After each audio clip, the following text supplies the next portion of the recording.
The natural question that follows, and the question that everybody has, is why would somebody stay in an abusive relationship, right? Um, and if we look at it, really, that there are lots of reasons, and if you're living in a state of fear, it's going to be very hard to leave that person.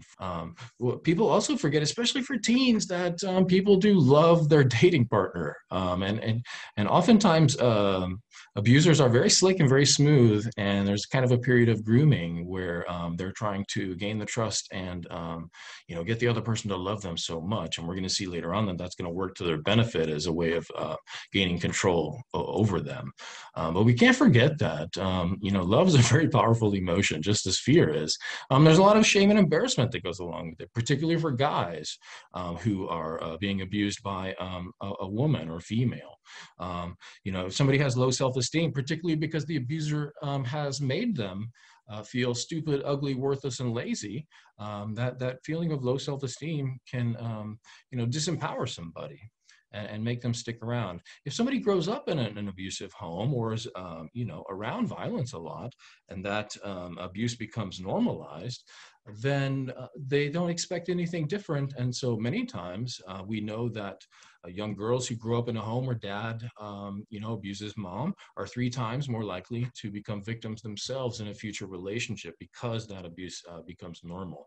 Then there's always that hope that they'll change. Many times it's the hope that they'll change back into the person that they were when they started the relationship. Unfortunately, not realizing that person never really existed in the first place, right? It was all a front.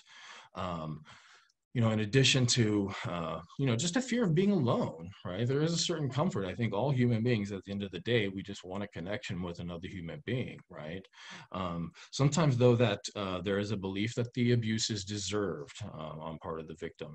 And many times it's because the abuser has blamed them for the abuse that they, in fact, are perpetrating.